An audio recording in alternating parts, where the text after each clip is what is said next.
camera if that's all the same to anybody. We don't need to see it. Thank you. We are live. Good evening. It's Monday, June 18, 2018, and this is a meeting of the Policy Committee of the Council Rock School District Board of School Directors. I'm the chair, Ed Tate. I'll call the meeting to order. And why don't I just announce who is here, since we don't want to be stepping on each other electronically. As board members, we have alphabetical order. Jerry Grupp electronically is joining this meeting. Marianne McKee is here present with me.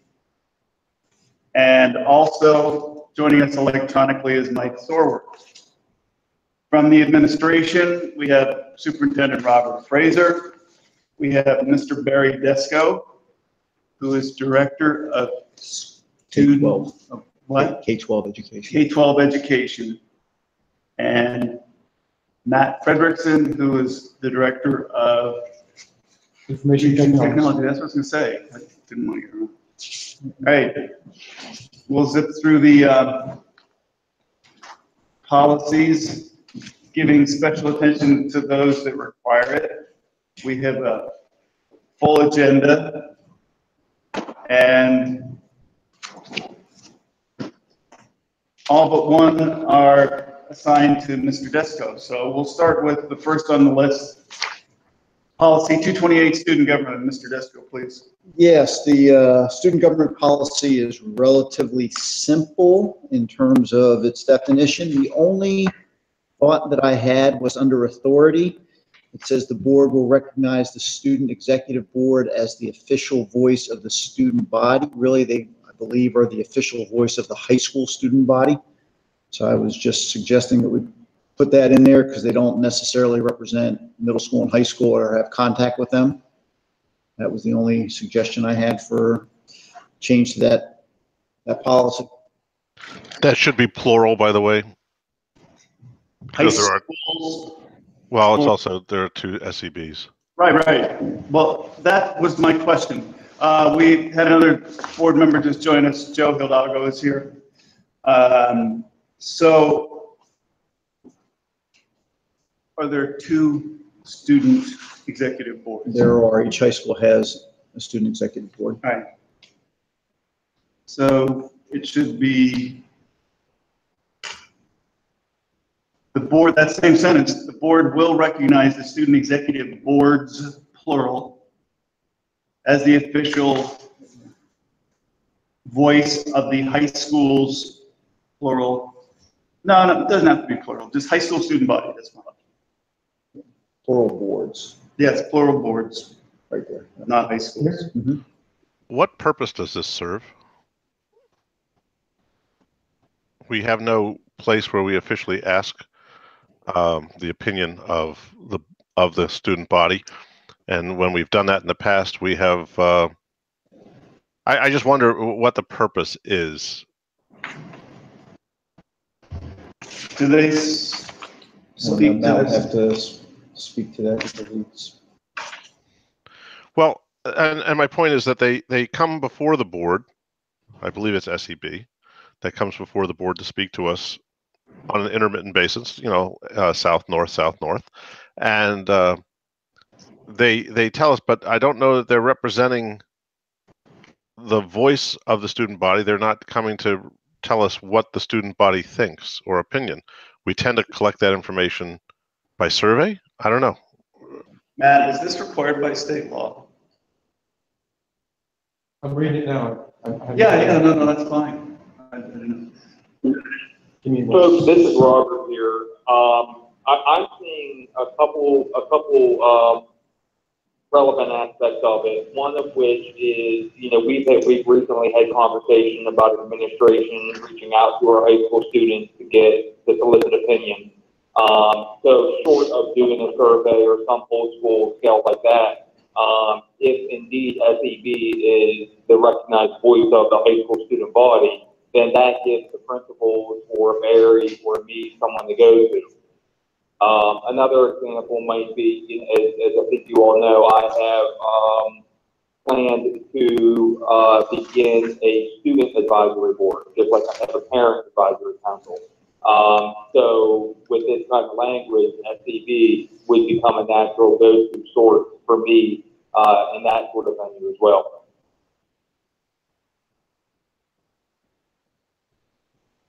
Good. Well, my question is, it's the official voice. So I don't know, you know, I look at our recent challenge with the, and now SEB didn't take a position or didn't come forward with a position regarding student protests in March, on March 14th. So I don't know how to act upon it. I would advocate that while I respect that, and it doesn't need board policy to do what you're speaking of, Robert. We could do that through administrative reg that simply says you, as the superintendent, recognize it, but I don't know what the official voice is. We don't call upon them to sign off on anything, and as a board, we do have interactions, particularly those with students in the high school, to hear what's going on there as well. So I don't know the purpose of it, and so I would advocate that. Hey, Jerry. Go ahead. Yeah, I'm just, the second paragraph on the purpose. The purpose of student government shall be to develop student leadership, provide a learning experience and democratic decision-making, and offer another avenue toward the realization of district goals. I think this is just, it is the board's recognition that students will organize, and this is just giving them the ability to control how that happens in the school. That's fine, but then it doesn't need the second doesn't need the second voice, the second paragraph under authority then. Isn't that the current? Isn't that the But current? it doesn't need it. There is a current policy that The they. current policy, that language is already in the current. It's already. So what do you want to do? Do you want to strike the word official? I take out the whole thing. It's let them exist. They can certainly come forward. You know, the charter and bylaws shall be duly adopted by the board and approved by the board. I've never approved. I've never approved the charter of the SCB.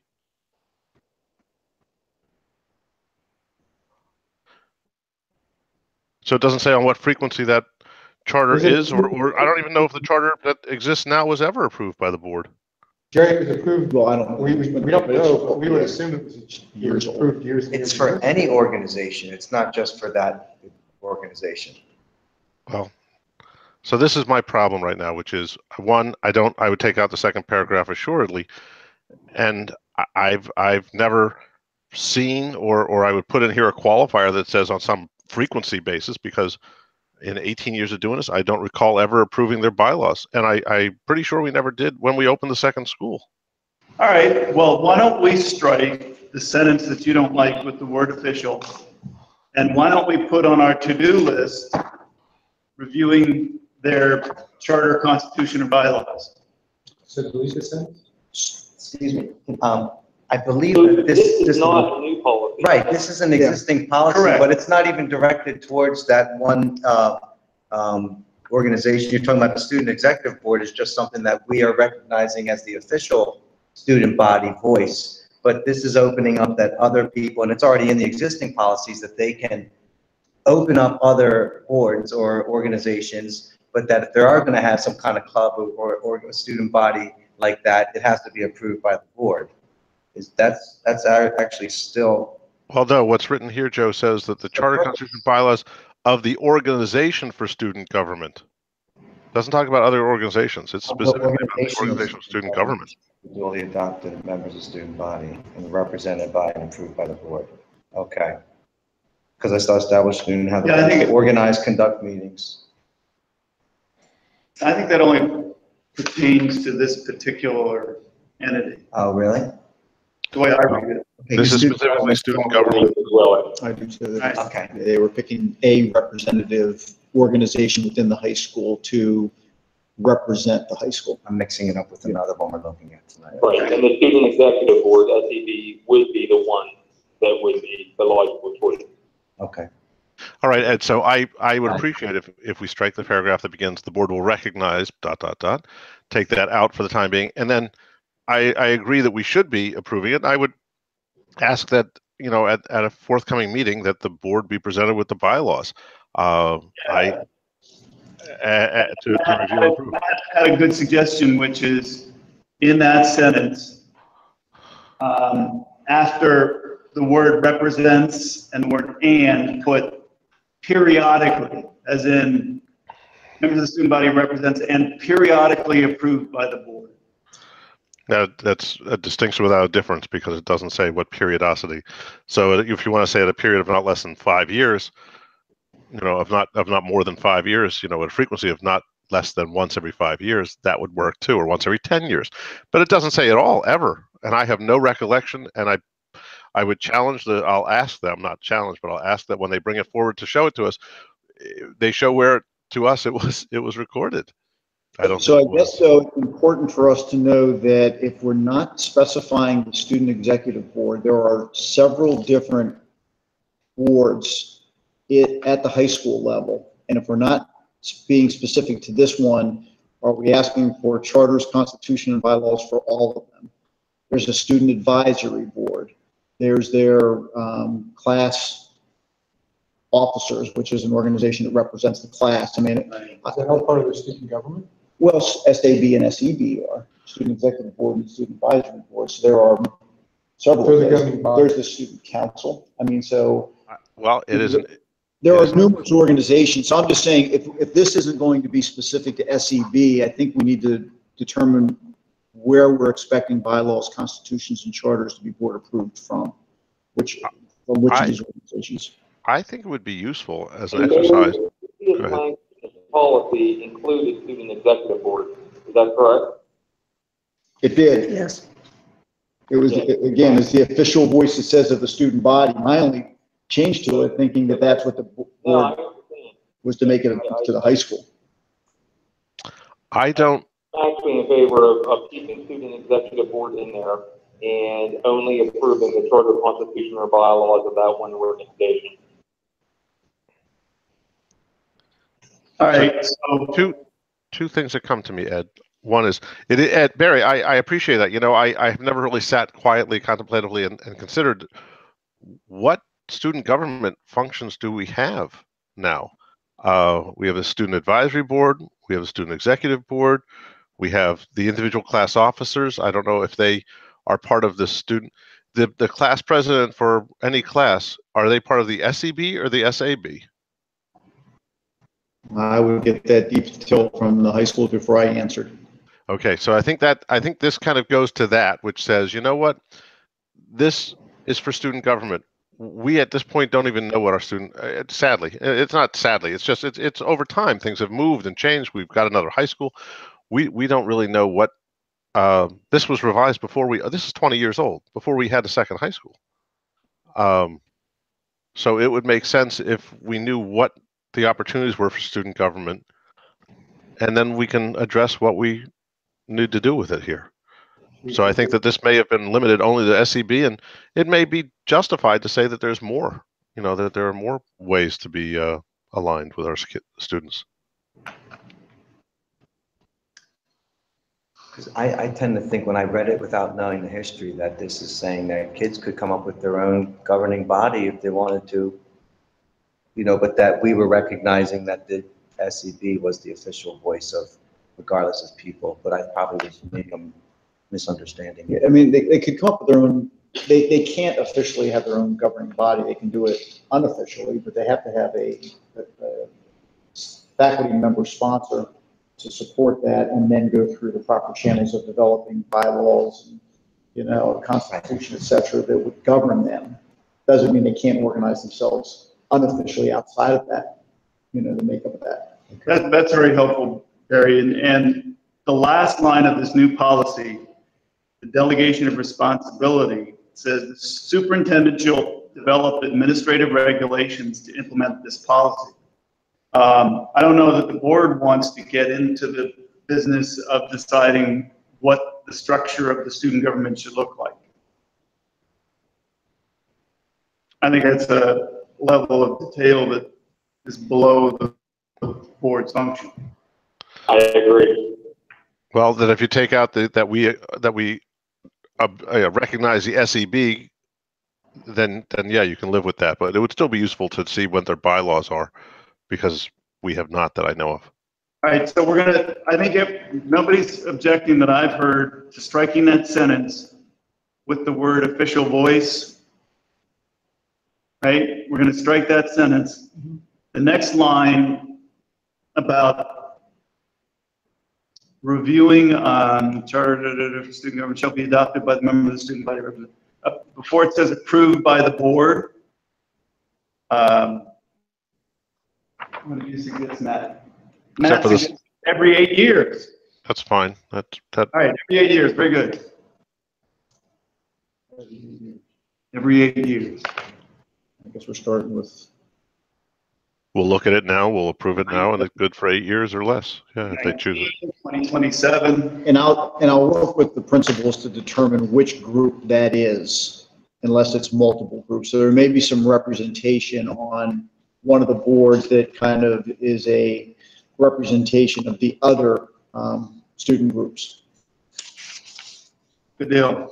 Any other changes to 228? I'm good. Hearing none, we'll move on to, Good for move then for approval. please. 230 public performances by students, Mr. Disco. So this also is from an existing policy. Couple of things that I'll just draw your attention to. Under delegation of responsibility, it says all requests for public performances by student groups require the approval of the board. I'm suggesting that that would be the building principal, which is really what we're doing in practice now. Any concerns with that change? Makes sense to me. And I guess it's helpful that it's clear here, there's a difference between what would be a public performance, as an example, of being invited to a township or a borough parade, versus what is part of the course of study, where there's a greater expectation for participation. So under guidelines, I think that's been made clear.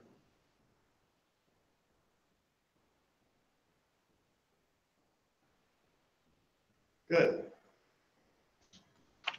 You know, it's an interesting challenge because it's public performances by students.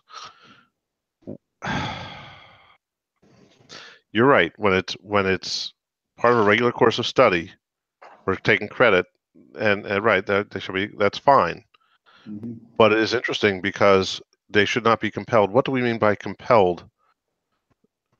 Because I'll tell you that, or penalized in any way for failure to do so. I don't know what that means.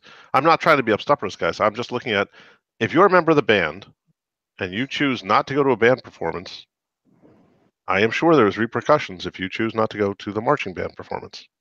If it's part of the course of study, correct. However, if a organization invites the band to play at a special event, and that's why I used the example of there may be some kind of a parade or some kind of a celebration at a borough or a township in the district, and they ask if the band will play, the band director in this example would invite students, but if a student says I can't or I'm not interested, that they would not be penalized for not participating.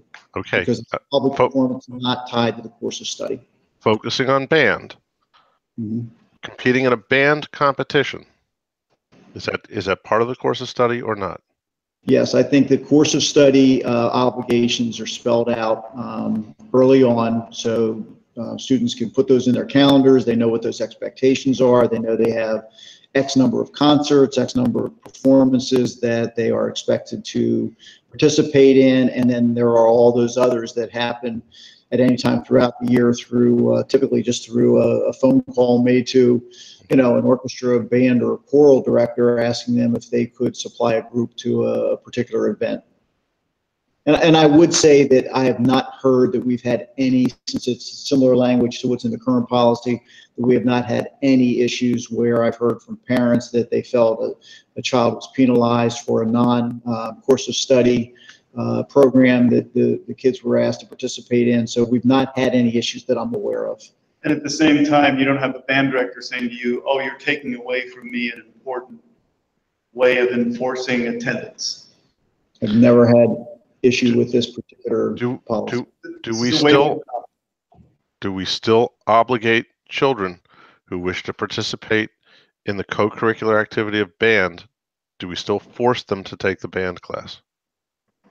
Yes, not just band, that's in all three of our music groups at the high school. Okay. So I will probably be the lone voice on this, but I will not, because of that interplay, this probably should not be on the consent agenda. We'll have to vote this individually because I still object to that.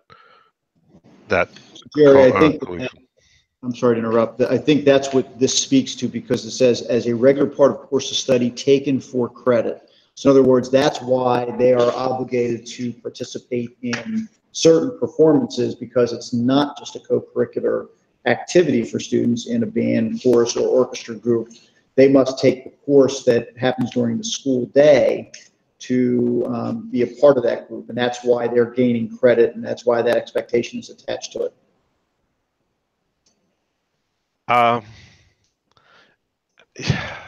You know, public performance. It is an interesting question. I don't know. I'm struggling with this, because a public performance, is it specifically, is a football game or a baseball game a public performance?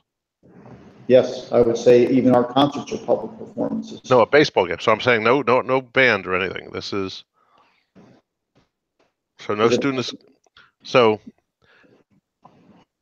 I understand the intent. I'm not trying to, as I say, I'm trying to understand, what this is really, what the intent is. I like the intent that they're not going to be penalized. I just want to make sure that it actually happens. Well, I think the way Barry explained it really clarified it, which is going into the fall semester, members of the marching band know that they will be performing at X number of football games, and that they will be in this band competition and maybe this parade. And that's the expectation. And then midway through the semester, they get a call to participate in a Thanksgiving parade that wasn't on the schedule or something. Then it is not mandatory for students because it wasn't part of the original schedule. I think typically when those happen, our directors would say to the invitee, let me check and see if I can get a group together, and then contact their group, because you need certain instruments. I mean, you can get enough students, but you may not have enough sections of the band or, orchestra represented. So they would go and ask who could participate and would be available, and then they would get back to the organizing group and say, yeah, we'll be there. I appreciate that. I think you understand my struggle with this, just because I've always had that tie-in of co-curricular being requiring. I see it as a vicious circle. I say it politely that in some ways it feeds the necessity to increase the size of our music program. A final question on this, which is the final sentence on page 1. Do we get ever reimbursed for the expenses of having the board? So when they go to march in, I know when they march in like a parade in California or something, they have to raise money to do that. So there's no situation where someone pays for their transportation that this would be a conflict with this. I don't know if that ever happens. I don't know. I just ask. Yeah, no, we typically have a set dollar figure in the transportation budget to provide for our music groups, and that's what they draw from over the course of the year to get certain performances. So if somebody wanted them to play at an event, okay. I was just trying to figure it out. If someone wanted them to play at an event and said that they would pay for their transportation, we wouldn't accept that payment for transportation. Well, I wouldn't say we wouldn't accept that. I think we would, invite Bob Reinhardt into the conversation and ask him how we would go about doing that if they wanted to compensate the district for the expenses that we were putting out to get the group there. Well, then I would need to add to the end of this sentence, of the last sentence, without express prior approval by the board. So that way, Yeah, for compensation, meaning if someone says, hey, we'd like them to play, and we'll, I'm making it up, come to the White House, some group is going to sponsor them to go to the White House. That's great. I'm glad for them to go to the White House. If they offer to pay for it, Jerry, it the board doesn't prohibit the district from receiving compensation. It just prohibits groups of students or employees. Good point. Well, fine. So the money would come to this. Good. Then you're right. Then I'm glad we spoke about it. Okay, you're right. Are you okay with this policy as is, Jerry? Yeah, it'll go forward. Matt, thanks for the clarification. You're right. Jerry, do you still want this to be a non-consent? I don't know. So put it on consent for now. I'll advise you before the meeting. Okay. All right, thank you. Mike, anything? No, I shared some of Jerry's concerns about the required courses, but I'm good. All right. I say the same thing about required courses. There's a long story to that Yeah. maybe we should have a conversation at a later date about why there's that connection. Good. Thank you, Mr. Desko. Okay, we will move. Fine, I agree. 2:30, public performances by students. Will move on to the board agenda for review. 2:31, social events and class trips. So again, this is relatively limited in scope. However, under authority, I would again suggest that it says class trips and social events that take place outside the school facilities require approval by the board.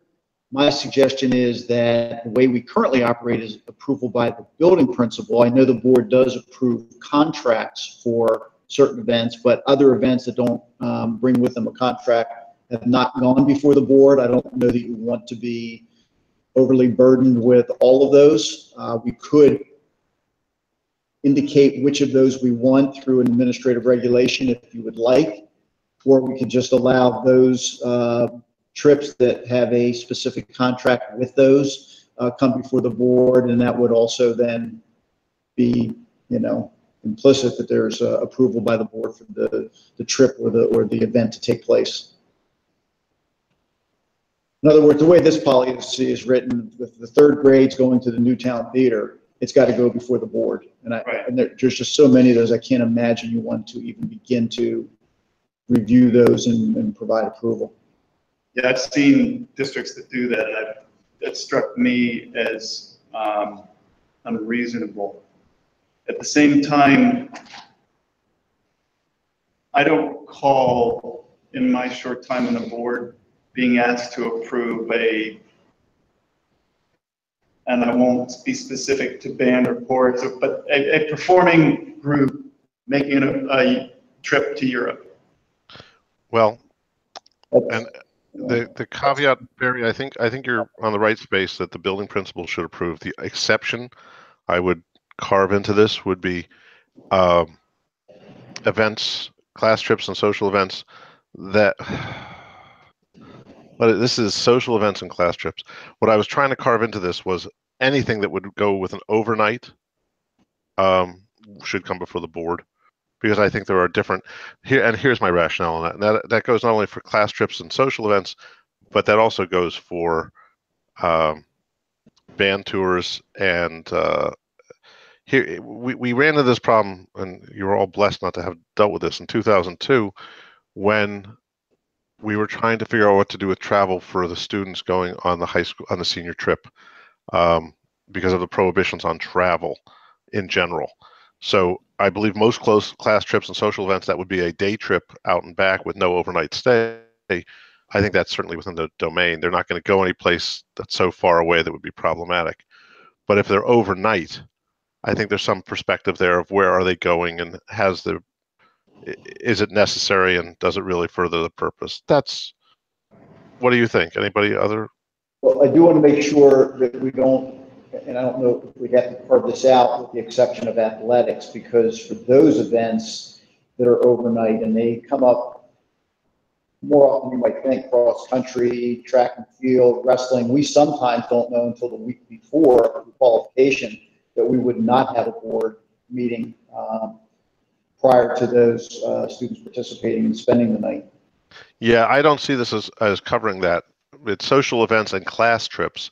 Now, if you wanted to make the specific carve out, which would be that overnight trips, this does not include overnight trips as part of league or play, or you use this phrase better than I do, but something associated with the league play. That there is league play or playoffs. Yeah. I'll tell you, to be honest, the reason I bring it up, I've been thinking about this a lot the last couple of years, and I've discussed it with a couple of people, is I start to wonder about the expense of trips accumulated. For example, senior year, you've got the senior class trip to Disney, which kids love. It's a wonderful tradition. We also have band and chorus trips, sometimes overseas. And you start to look at 2 of those in 1 year and wonder what kind of financial strain that is on a household. And it occurred to me that the board does not review these individual trips, and I'm not sure we should get in the business of it, but I'm just expressing a concern. I don't have a solution. Doesn't include the prom either, which is another large expense. Thank you. Yeah, and yes, the prom and other things, social, senior year, And it's nice to know that when I'm off the board, someone will be carrying the flag I've carried for so many years. This has been an ongoing concern of mine, that it's very expensive to be a junior and senior in Council Rock, and to keep up with your peers. And I think one answer you might hear is that, well, these costs of these trips are borne by fundraising. Well, I don't think that's 100% true in every case, and I also think that fundraising is a whole nother area of concern. So I added the line, and it says, class trips and social events that take place outside of school facilities and involve an overnight stay of 1 or more nights require approval of building principal and school board, or just by the board? Because the paragraph before that says that superintendent building principal approval. Oh, no. Actually, I would have left the sentence as it was and just repeat it thereafter with the prohibition about overnights, including the requirement of the board. So it would be class trips that take place out of the school facilities involve, that outside of school facilities require the approval of the building principal. And then the next paragraph, which is essentially the same, says that buildings that have an overnight stay. You understand what I'm trying to get to? Yeah, that's where he was. Yes. Well, he had written himself into a corner because he had to differentiate between just the building principal, and so he had written himself into a bit of a corner.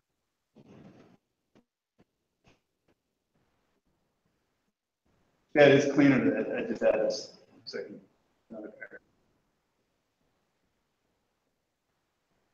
So the differentiation is going to be an overnight versus anything else. Yeah. So prom will board With approval. the exception of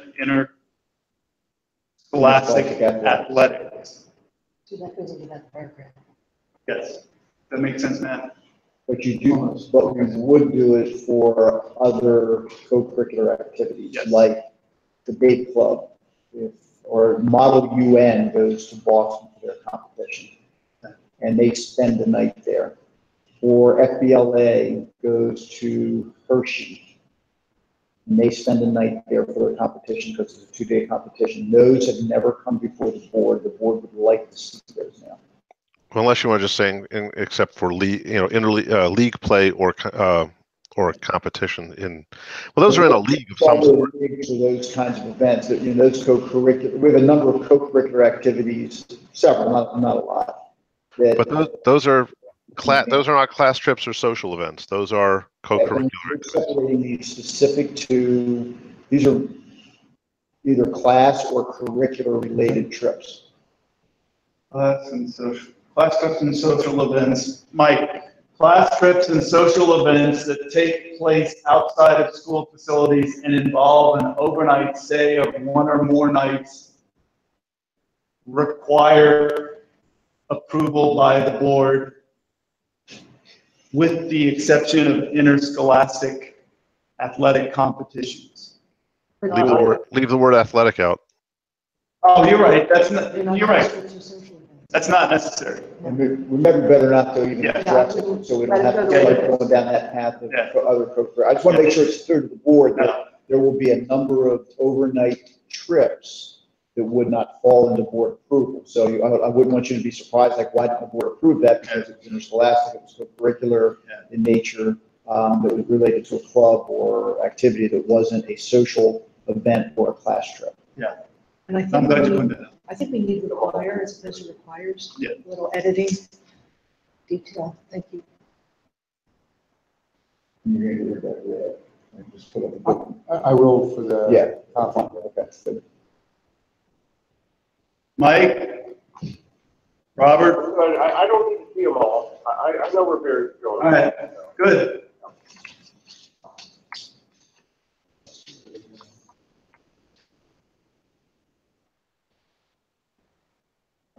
All right, good? Okay. All right, Joe? Robert, anyone? All right, no, we're good then on Carry on. 231, we'll move that forward to the board for its review. 231.1, unsponsored activities trips. So I bring a little dilemma before the board. Yeah, I think our first consideration of this would be retiring this policy. But I think it's fair that the board recognize what this policy is. Most typically, although there are several others, but most typically this would be world language trips. The current process requires a world language teacher to seek approval from the principal and then approval from the superintendent to be able to offer the trip to their students in school and then take the trip. Yet we are suggesting that it is not a sponsored trip from the school district, and we have no ownership, responsibility, or liability with it. And the concern has always been, and Robert, you signed these too, so you can speak for yourself, but I know from the principal's standpoint, they're very uncomfortable approving a trip that the school district rules and regulations don't apply. They know that this teacher has been given permission to reach out to the students in their class to offer the trip. And that if something were to go wrong on the trip, can we really distance ourselves? And what ownership does the principal and the superintendent and ultimately the school district have?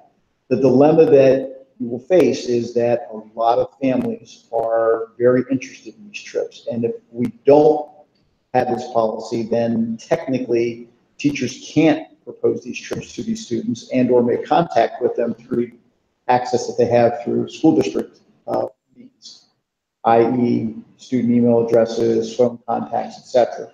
So to not have a policy, the board should just be aware that it could face some, concerns or folks that would address the board. They have interest in their students participating. I have a few things to think about with this.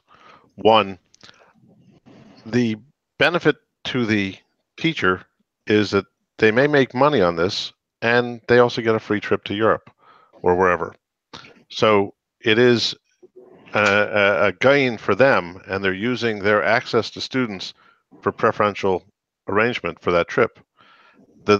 I hear what you say, Barry, and if anything, I would look with the counsel of our solicitor to develop a paragraph of disclaimer that even forgoing my first objection, which is they're soliciting students, I would look to have a paragraph of disclaimer that any notification by a teacher to students of a trip that they're planning would need to include this disclaimer that Eastburn and Gray would help us prepare, which speaks about that it is not a school-sponsored activity. This is entirely the responsibility of XYZ, and go full bore on that says, teacher, you are not allowed to distribute anything to students, recommending, and I don't care if it's the basketball camp. So it's unsponsored activities, trips, and camps. do you have a recommendation? Are you asking me? Go ahead. So Barry and I have talked about this policy. I agree with his overarching recommendation. And if there's not a will to do that, then, and Barry and I haven't talked about this, I would actually say that approval is required by the school board. If we just on that last policy said that any overnight trips, and competition and whatnot need board approval, I worry tremendously every single time for 3 years now that I've approved one of these trips. The liability aspect of this makes no sense to me. Barry did reach out to Rob Cox a week or two ago about this. He also has concerns from a liability standpoint. So if nothing else, I would want the principal and the superintendent to have the cover knowing that it went through the elected 9-member school board if we don't do away with the policy altogether. I don't have a problem with these kinds of trips going on. I have a problem with them being unsponsored. Well, and I'm with Jerry. I'd like to include hand camps in that. Robert, can you hear me, Robert? Okay, but I think my problem is if I don't have anything on this, then it's open season. So that's where I retiring the policy leaves it as open season because I haven't stated anything. So to state that, I fully appreciate it. Truthfully, I'm allowing it to be open season. The prohibition in what I'm suggesting is that they are required they are required to include this disclaimer that is descriptive language, specific language that would be supplied by Eastburn and Gray, that if they want to distribute something to students, this has to be on it. I've had a similar problem in the public. I had once found notices about use of one of our school buildings that when I looked at it, it didn't say anywhere that this was a private organization running, it was like a Hebrew school or something.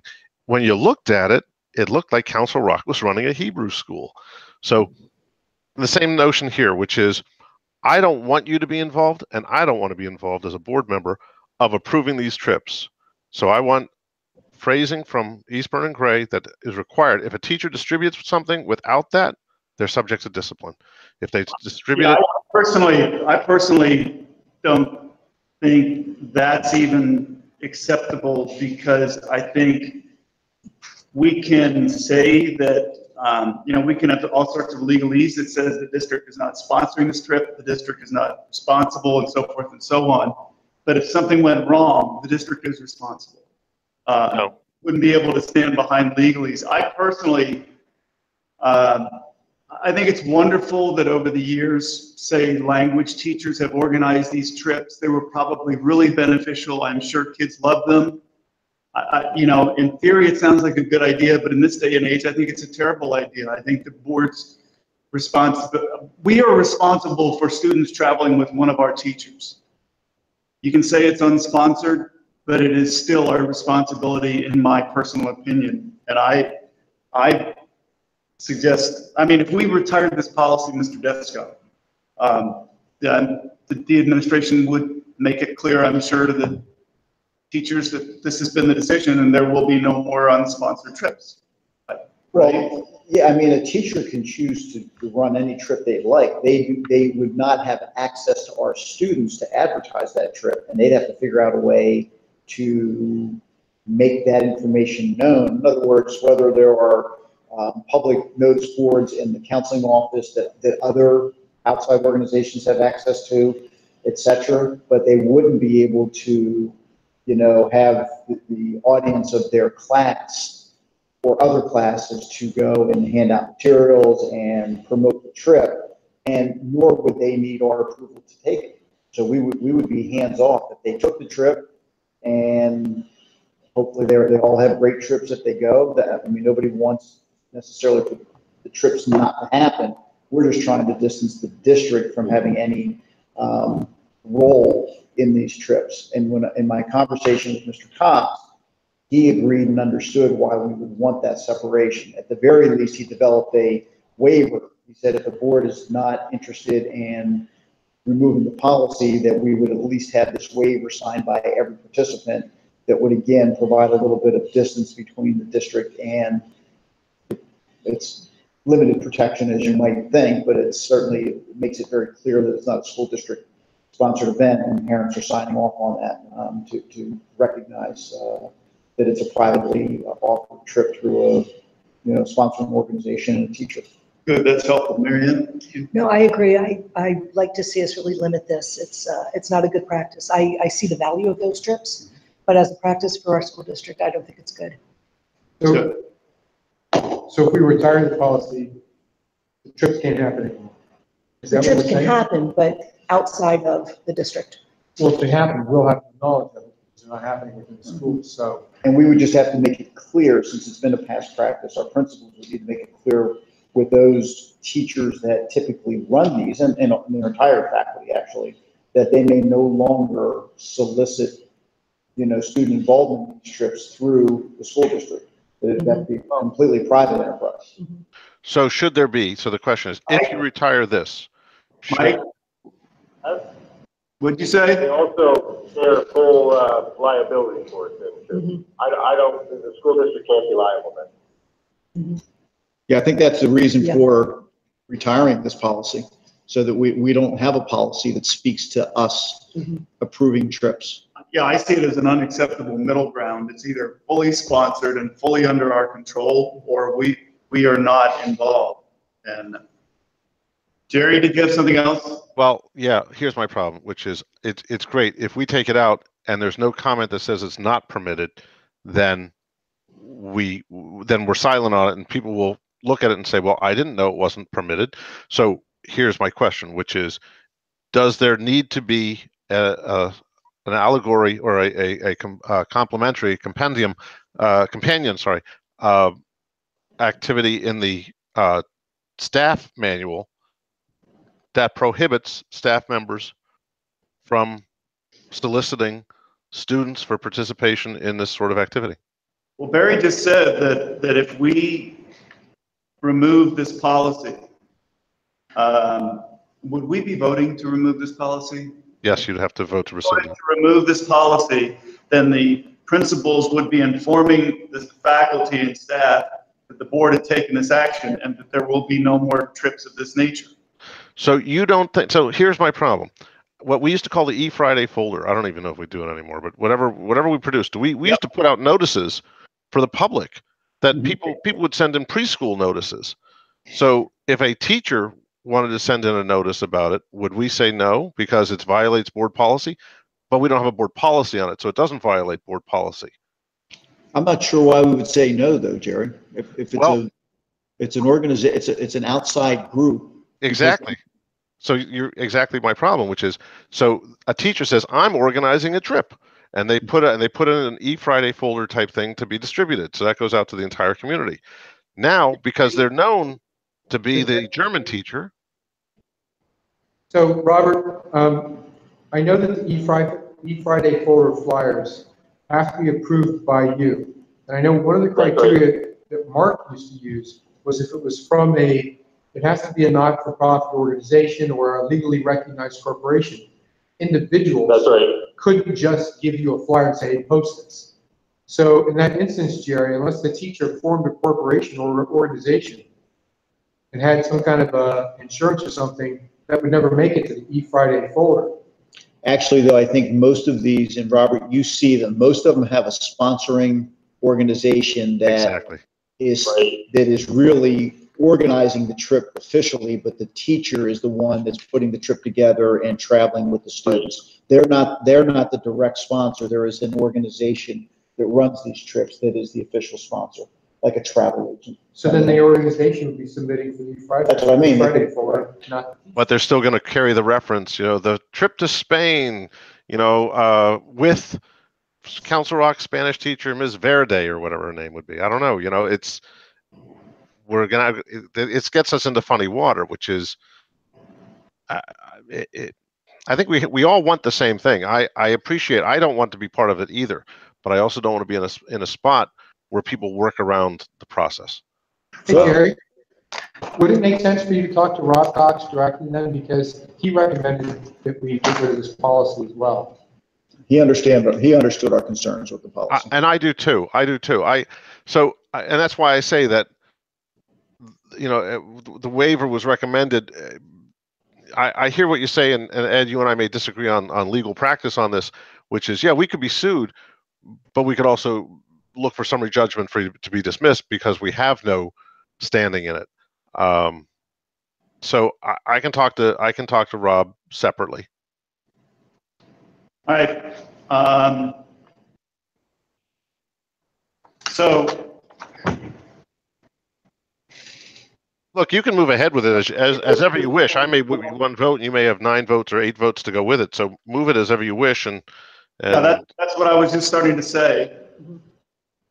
Mike, are you in favor of voting to remove this policy? Yes, but I may change my mind based on what Jerry hears from Rob. All right, Yes. Joe? I think, I don't understand if we remove the policy, how you're going to enforce the policy with the teachers, because let's say it's a Spanish teacher or whatever, and they're doing a foreign trip. Are they not allowed to speak to it in class? That's correct. And they're getting ready for the trip. That's going to be pretty tough. What if the students start asking that are attending the thing are asking about it? Are they I hope these prohibited? trips go away. But let's just say they don't, and there is a particular case. I mean, what if, because they're going to try to work around this if you're saying there's people who are really interested in this, and you say, well, we'll get a parent who's really excited about it, and then they somehow get names from their friends or whatever, and somehow even from Hack or wherever the home parent, whatever the numbers however they get people's information, and then they organize this, then it's going to be really hard. It's kind of muddy water, like they were saying, on how do you enforce it, and the teacher's not going to be able to speak to it when they're in class. It's like, oh, we're not going to talk about it. I'm not worried. The liability of getting it out of our hair is a great goal, I believe. But the part where if we get it away, then we have to address that policy and how do we enforce it, because it seems like you're going to have people that go on these trips, they're going to be talking about it in school. Even if what if the students start talking about it? Teachers like, oh, I can't say anything about it. It just seems a little I like. think that's what we would expect the teacher to say. It's not a school, it's not for our Sponsored activity. sponsored activity, and I can't talk about it. And if they do, Well, then I think like anything else, just as if they were handing out the brochure, deal with it as, Okay. A disciplinary matter. I mean, I trust that they won't when we ask them not to. Our teachers are very compliant with that. it's a tough one though, when you're talking about an exciting trip to Europe. It's a change of practice. It's I a think change of that's- practice, that's- which they will understand and adjust to. Yeah.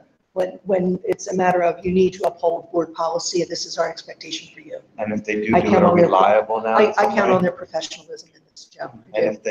if they do, are we now liable again? Because they kind of was. Well, I think they're liable. They're Teacher the might be ones that liable have for the policy, discipline, yeah. but the district would not be liable. Okay, Rob says. Well, we'll put it on the agenda. It won't be a consent item unless I hear otherwise from you, Jerry. I agree, and Mike is looking for my input too, so it's best we discuss it in public. good discussion. I'm glad we had that conversation. So 231.1 moves on to the board, and we'll decide later if it's consent agenda or not. 232, student involvement in decision-making, Mr. Desko. Again, a relatively limited policy, very brief. Didn't see anything that I would recommend any changes to, unless the board sees something that is of concern. You changed the title of this, Barry? I did not change the title of it, Oh, so it was changed by PSBA. So from participation in school affairs to student involvement in decision-making, I guess you could answer this. I think they are changing these to match. I believe so. We can jump down here. Right. 232, right? Yes, they're both old and new, 232. it was previously participation in school affairs. Do we even, this is entirely, basically says that there will be administrative regs Mhm. that will do this. That's the whole purpose. Other than the purpose and that we're allowed to do it, everything else says administrative regs. So I would just eliminate the policy and go right to administrative regs that detail This minor content revisions made for clarity, so that's probably why it should change. And probably bring it in line with, Doesn't look like it's attaching any state law. Oh, yeah, yeah, it's like, yes, right, yeah.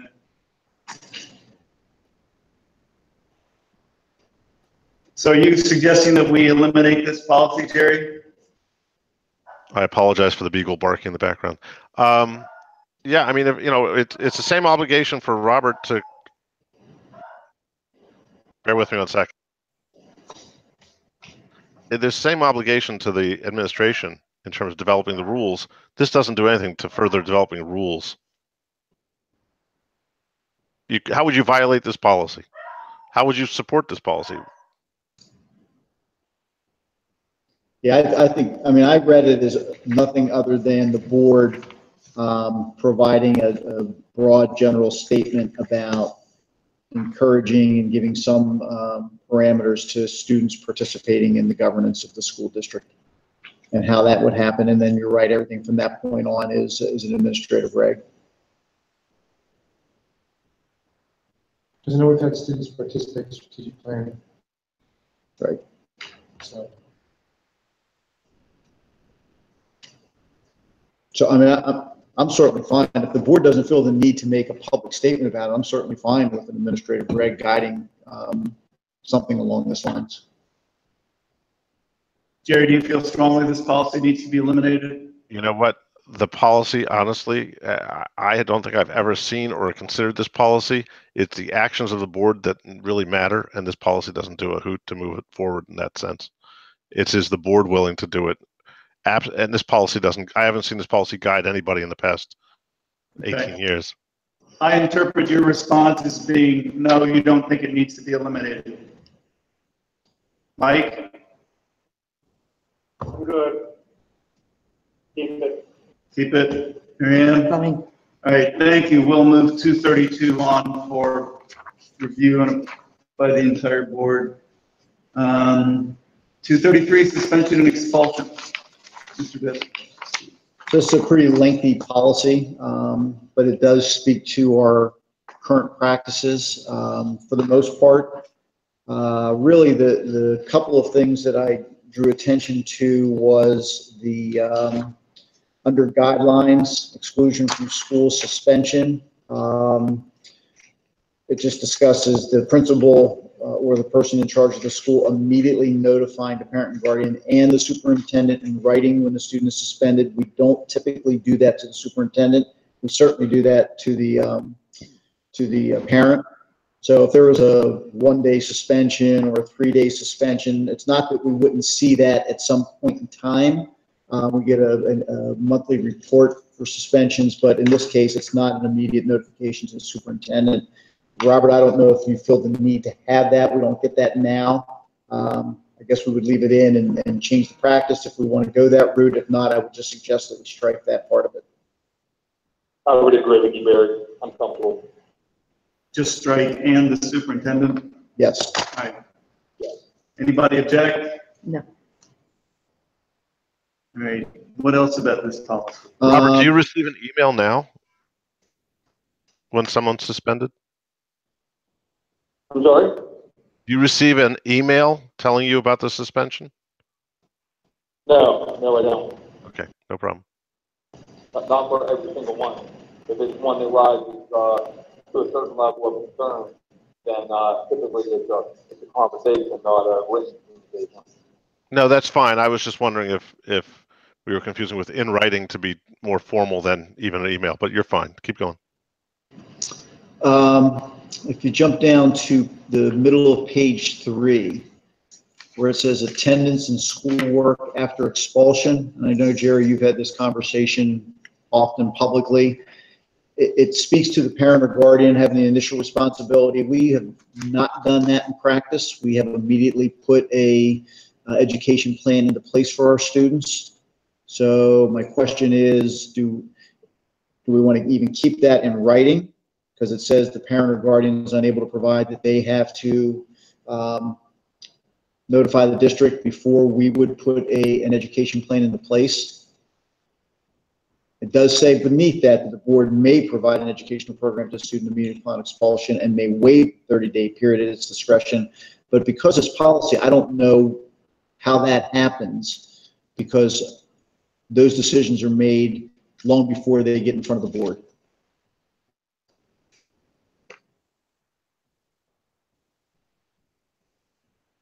So in other words, for those that aren't aware, when we go through an expulsion, and in almost all cases, we have an expulsion waiver, we start the Twilight School program in almost every one of our cases. So that begins long before the board even votes to accept the expulsion waiver, which could be a month removed from when the expulsion actually has begun. So if this were to remain in writing as it is, I'm just not sure how that decision gets made, since it's a board decision about waiving the parent responsibility for starting the search for an educational program for their child. So to be clear, Barry, the language here is what PSBA recommended, correct? Correct. So within the law, we would have the right to require parents to provide that education. But Correct. we as a practice do not expect that out of parents. We do it ourselves. Correct. Which to me seems the right and fair thing to do in the best interest of the child. Does anybody disagree? I have a question here, though, Barry, which is paragraph 1, the first paragraph under attendance schoolwork for after expulsion. Because students who are under 17 are still subject to compulsory school. This second thing about it's the initial responsibility is specifically sub to the point that the child is under 17 years of age. If the child is 17 years of age or older, we're not obligated to provide them any education. This is stated. So we've only stated that our obligation, but do we? We may, when I guess this comes to one of these differences where we start using the word may versus shall, that we are not obligated. If a child is permanently suspended at 17 years and 1 day, we don't have to provide any education to that child thereafter. Is that correct? Not a compulsory school age. However, again, our practice has been that we do. Yeah, and that's why I want to be careful about whether we're using the term shall or may. It is our choice, which would be a may. I'm not sure how to work that into this sentence, but there are reasons where we might not. We might expel someone rather than being obligated for the incarcerated education. We could expel someone who's incarcerated if they're 17 years in a day. Well, if they're incarcerated, the educational programs are provided by the institution. Yeah, we pay for it. Correct. We're not obligated to pay for it if they're 17 years in a day. Correct. That's my point. With the exception of special education. Agreed. You might as well match your practice at this point. Or adjust the language so that we may do certain things, but have an option not to. This is. Are you still speaking for under 17 or? No, let's speak about under 17. I'm sorry. Let's speaking about under 17. I understand your dilemma here.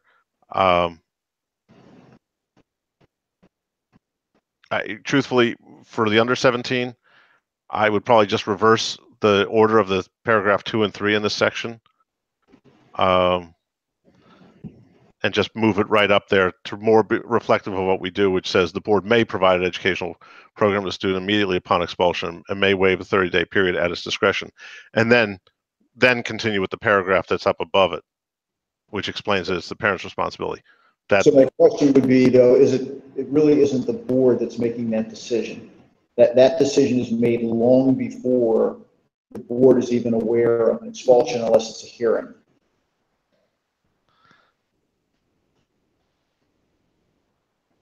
I'm not going to win. It's been our practice. It's in the best interest of kids. So But whatever I'm you just saying, do we want to leave the board in there, or do we want to say the administration may provide an educational program to the student immediately upon exclusion and may waive the 30-day period at its discretion, because that's where that decision is made. it's practically, it's the way it runs. Yeah. Yes. It's referring to a 30-day period. So if we strike that preceding paragraph, that gets confusing, doesn't And it? just say at its discretion. Yeah. Yes. Upon expulsion at its discretion. Well, that's why I was reversing. That's why I was reversing the order of the two paragraphs. Paragraph 2 and just move it down. So hang on a second. So do I change in this paragraph board to administration? Yes. Okay. I'm with you up to here. So now at least cut that and move it up above the paragraph above it. And then the question is going to be about right there between those two. And Jerry was suggesting that we keep the paragraph that begins with the parent/guardian as the initial. That's what he's doing now. That's what he's doing now, because that further explains the 30 days, which we've just been quiet about in the paragraph he just moved up. Jerry, And you could take that out. Thank you. With this paragraph? that whole paragraph? I was going to leave that paragraph, but you. I mean, that's what law states. It's just not. That's not what we do. Exactly. Yeah. I thought Jerry was agreeing that we should have this policy reflect the current practice. Yeah, policy should match the practice. Right. Yeah, I was trying to leave us an out that we could fall back to that if we needed to. But go ahead. All right, so we took that out, and then I think you have to take the 30-day period out there. Now, Yes. that makes no sense. Upon expulsion, at its discretion, so get and may waive the 30-day period off there. No, No, it's already there. just Just delete. get rid of and may waive the 30-day period. Just delete that. Yes. Perfect. Can you see that, Jerry? Yeah, I'm following both that, and I've got the documents open on my. Yeah, I thought so. Okay, Mike? I can see it, it's fine. Good. Robert? Anything else? We're silent on that 17 and older thing, right? Well, I think that now really, because we're silent, I would think that gives us full discretion. Yeah, because It speaks. we're not mandated to provide education to a student 17 or older. Correct. Okay. Anybody else have anything on Joe? I would just say that I like the idea of falling back on that, on the state law, the way it was, leaving it in there. I don't know, even though it's not current practices, what if we changed our practices and it wasn't in there? Would it make a difference to But we can still fall back on state law, even though it's not specifically in our policies. Fine. Because it was referenced in the bottom of the policy, Okay, all of the state is referenced here. okay. So some can fall back on anything that's not, because there are a lot of policies that we removed the law out of because it's redundant. In those policies, the only reason we have anything in there regarding the law is just to make it a little bit cleaner in terms of understanding. Fair enough. Well, it is interesting because it is the point of it being that it's at our discretion. So if we don't do it, then it's going to fall to state law, right? If we don't immediately begin to educate the child, they'll fall to state law. We don't have to be specific. All right, 233 then moves on for board consideration. Next is 235, student rights and responsibilities. Mr. Desko, please. See if I can change this for Of the challenge and get the right one. Jerry, just assume control. I did not. Did I hit the wrong button? The airplane's dipping and swaying. No, Barry's got the computer now. Oh, I thought you said Jerry. Just I'm going. Oh my God, I hit the wrong button. You have the aircraft. I can't get into advance it, so it's not. How about see the arrows in the middle of the page at the top? This, yeah, what you see up there is different than what I'm seeing on this screen. Uh, I don't know. Take a crack at it. come down the left-hand side and double click on where he has, you'll see it's on the left hand. Run the scale down until you see 235. The slider on the left-hand side. Yeah, but Jerry, what's on their computer screen is not the same as what we're looking at. Oh, that's not good. Yeah, it's like parallel.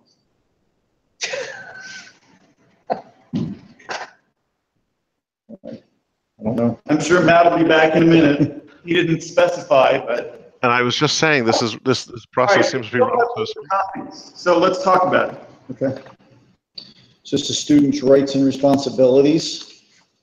So, rightfully so, the former policy was student rights and surveys. In fact, you advanced that to 235, we couldn't get this. Sorry. No, I just That's all right. we didn't do it. So.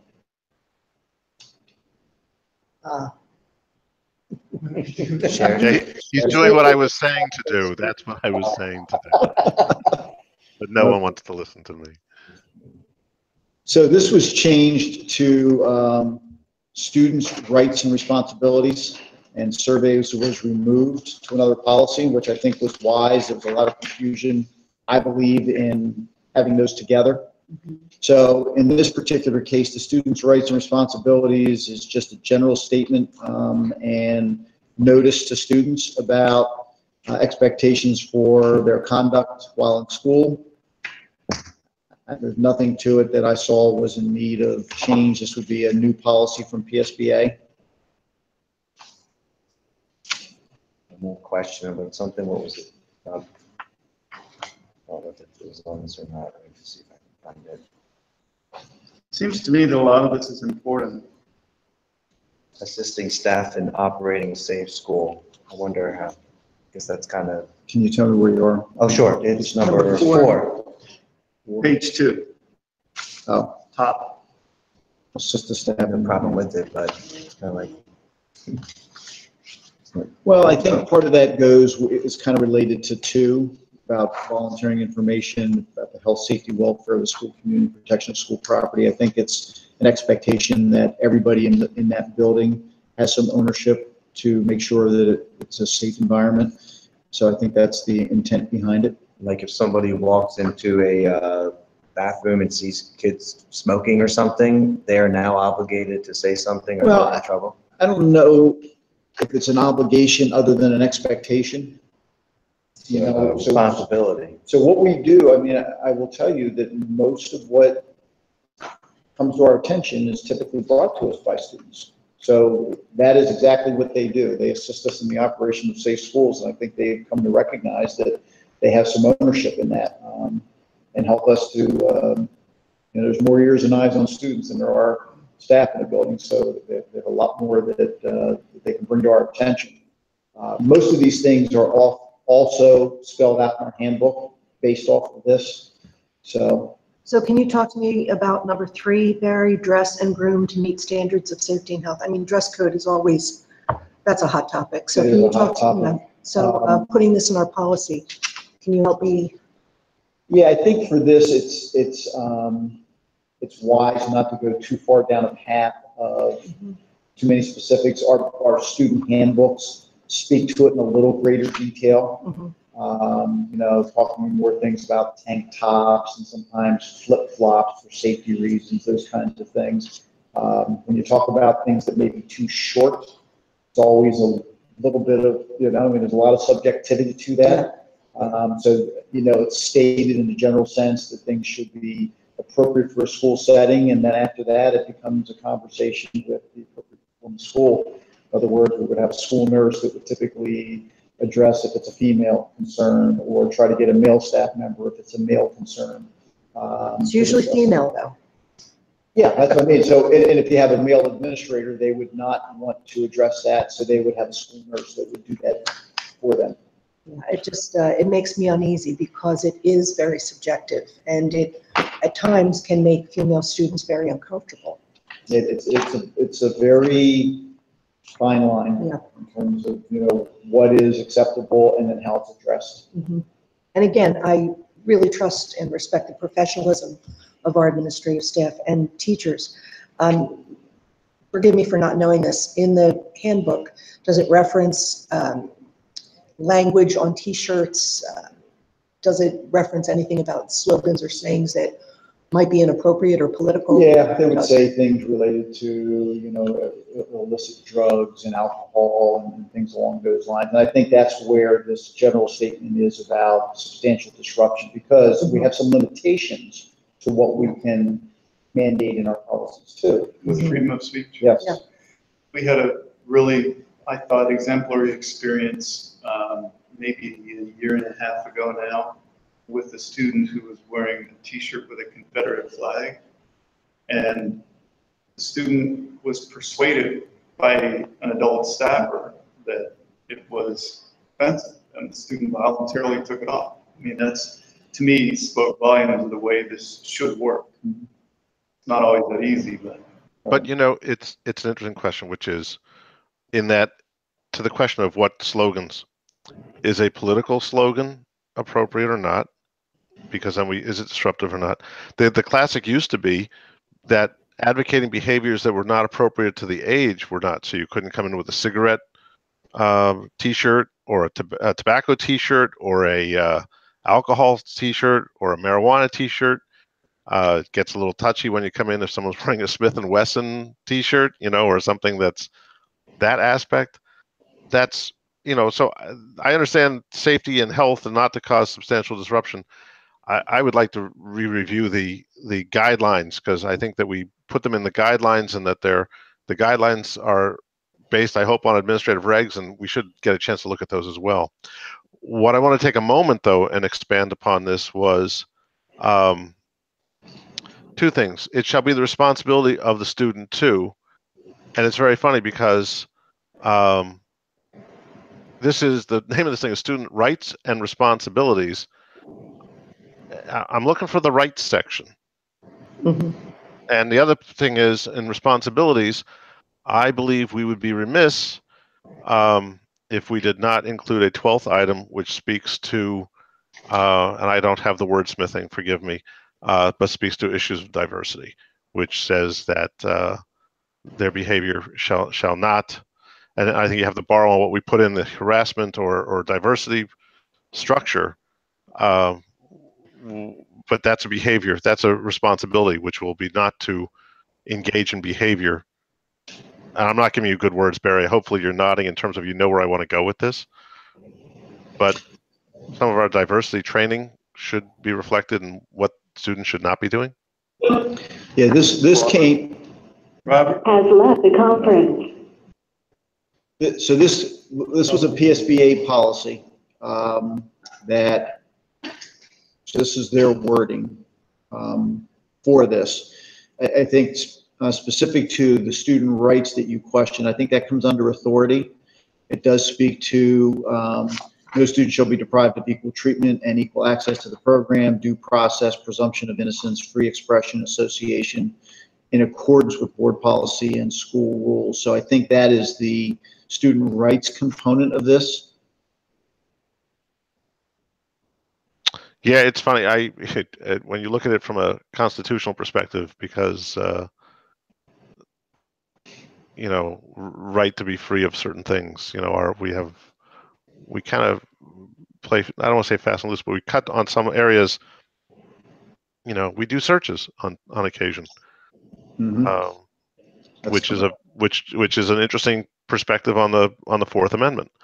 So that's the rights thing. I would ask that you consider what we could include around diversity or their responsibilities also to be respectful of others with regard to, and then we list the different things with regard to gender, sexual preference, Yeah, I think you just religious, all these things. I think you just touched on something I was thinking, Jerry, which is instead of being speaking in language about prohibiting some behavior, we could use language that encourages behavior to, where it says assist the school staff in operating a safe school. You could have something to the effect of assist the school staff in maintaining a welcoming and welcoming school environment that welcomes people of diverse backgrounds or something like that. Yeah, could come in with number 4. I mean, do you want to table this until we add that? No, I think, I'll check with both PSBA as well as Rob Cox on this, because I don't want, because if you look down, under number 11, it really forces everything back to this, the code of conduct, that the student conduct that is put into place. It goes back to board policy. It talks about, you know, the handbook where all of these things are delineated. Oh, yeah. So this is a very broad, it doesn't indicate what happens should there be any violation of these things. It's just a broad notice to students about their rights and responsibilities, and then everything else is covered under the code of conduct that is published every year and students and parents sign off on, they received. Right. So if we want to put that in here, I think it's safe because it just is a general sense of how we want students to conduct themselves when they're in our buildings. So if we're going to do that, I would just like to see what phrasing or wording we would use for both PSBA, and then have that checked against Rob after we get that. from my perspective, I would suggest adding it between 4 and 5, which would just increment those beyond 5. And I would think you could bring it back for board approval. Just call out to us that it, you know, subsequent to this meeting, before that meeting, how it's been changed. And if it doesn't fly with board members, they'll object to it, and we'll come back to this drawing board. All right, so we'll speak with PSBA and then take what they have. I mean, if they can, if not, we'll go to Rob just to see if we get the right phrase. I mean, everybody, I'm looking around the table virtually. I mean, there's alignment with that, right? We all think that including something supporting our diversity efforts is relevant. Yes, Jerry, I like that. I don't want to belabor this, but I'm just curious as to where we pulled out these 11 things when in number 1, we already say that they're going to be aware of the policies, rules, and regulations for behavior and conduct. You know, that would cover dress code, that would cover a number of things. I guess because this is from PSBA, that's where these 11 came from. Correct. So yeah, I agree. I'd like to kind of tinker and align it with what we have. Okay. All right, so we are going to move this policy on for board review with the possible addition that we just discussed. Very good. Thank you, Jerry. That was a good suggestion. I had something. Joe. When I think of kids being responsible to volunteer, most of them will volunteer. What about a situation where maybe the person doesn't know what they saw, and maybe they don't want to be targeted or something based on the fact? And how do you protect them in a situation like that? Or if they don't have the discretion to, or have the discretion to say, I don't know what I just saw, and I'm just going to keep walking. Is that what this policy kind of says? If you see something that you think was a little fishy, then you should report it. We don't have an honor code. I walk into a restroom and I see graffiti that I know is inappropriate, that I would notify somebody so somebody can go get that off. Even different than the person watching the person who's doing it. Right. You know? Okay. So I think I'm thinking too much into it. Joe, there's no duty to act on anybody. That it's not nobody. It's just that's not the way the government works. It's not the way the society works. Yeah, you don't have a duty to act. They called it the honor code at my father's alma mater.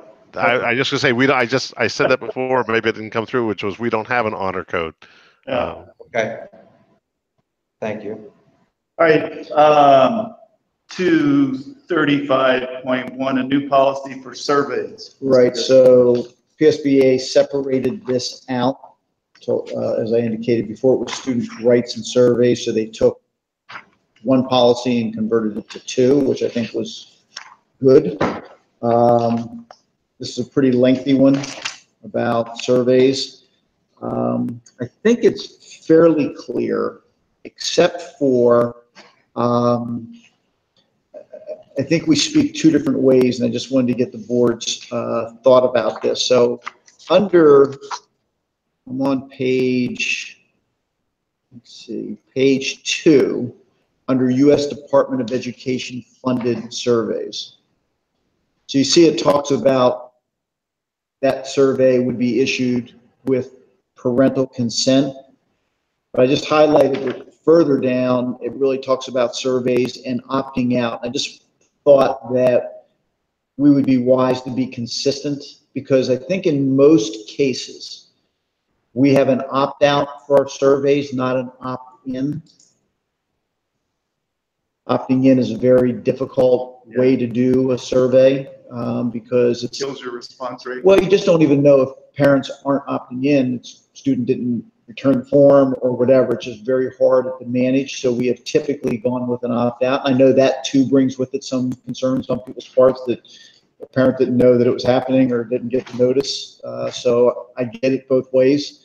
I think it's really a board decision about a direction to take. I would just like to make the language consistent about opting in or opting out of surveys. Where's the second? The second one, Under. delegation of responsibility. Yeah, the bottom of page 3. Got it. That talks about how to opt their child out of participation as provided in this policy. Where the upper one was talking about opting in. That's for, there's Department of Education funding survey. Right, but there's still, to most parents, we're issuing a survey. You know, I don't even know what falls under a U.S. Department Yeah, of it's just, Education. hey, which one's falling? Could you do me a favor under definitions? Can you, I know it's really minor, for the purposes of this policy, it should be capital protected, capital information as addressed by so that's the term. So that later on, when we come down into that section under U.S. Department of Education funded surveys, the third sentence should be reveals capital protected capital information, because we're going to use it as a defined term. For the purposes of this policy, comma, protected information, he wants protected and information to be capitalized, please. So it becomes a defined term. So Barry, what you're suggesting is the wording should be changed on page 2 without written parental consent. Because that speaks to opt-in. Right. And we would, and I'll make the language match, but it would be about opting out. Yeah. All right, so If you're okay with so that. you'll fix that. Does anybody object to changing the language there? If you have an opt-out, then you have to detail your process for notifying them about opting out. And is that in here now? Well, we have opt-out further down, and I think that is covered by how to opt their child out of participation activities as provided in this policy. So that's superintendent or designee shall notify parents, guardians, and students of this policy, and then how to opt out.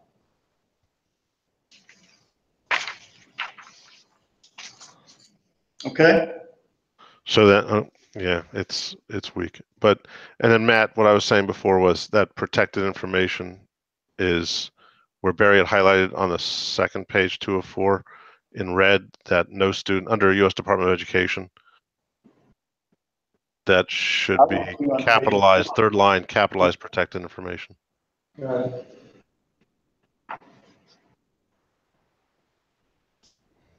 Yeah.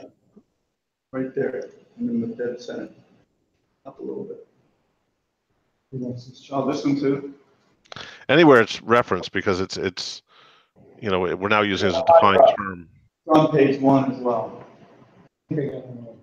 Oh, good, okay. All right, any more changes other than the one we discussed that Barry's going to make to 235.1? Hearing none, we'll move this one.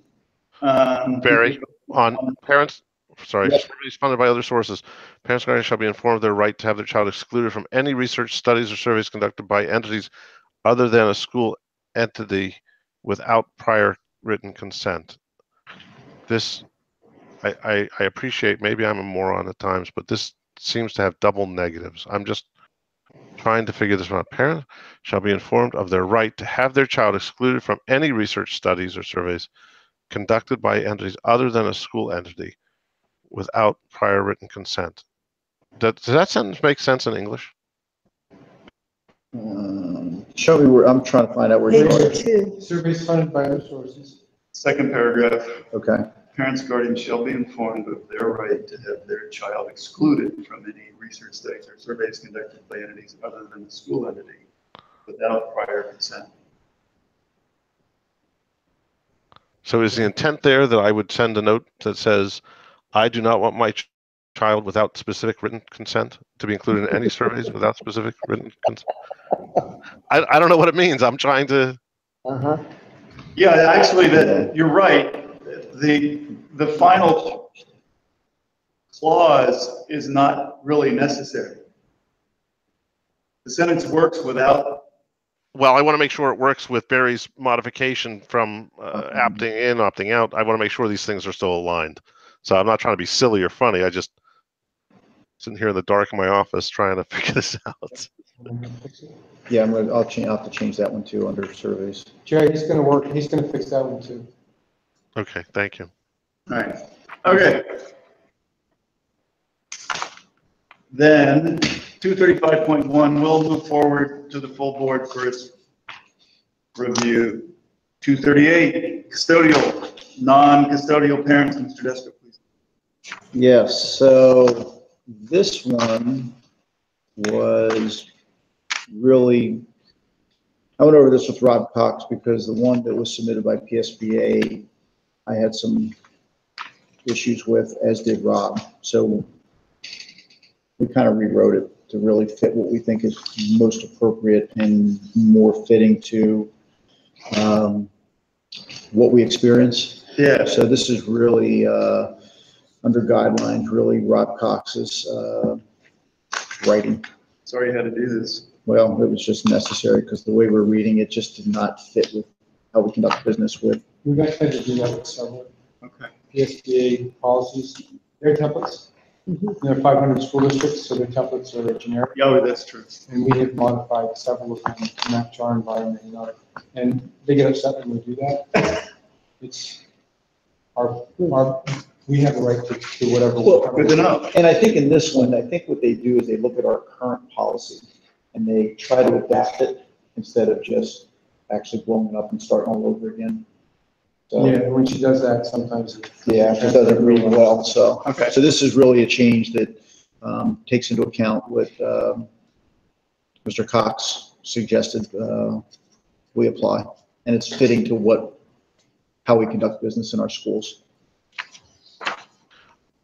I'm sorry, I was disconnected for a moment. We skipped 237 electronic, so I was on the wrong item. My largest concern around this is I'm going to trust Rob and everybody who's looking out for the legal aspects of parental rights. I'm interested in this one of custodial and non-custodial parents as it interfaces with school security. That's my single largest concern. And I haven't read this one in detail to know, but that's my single largest concern.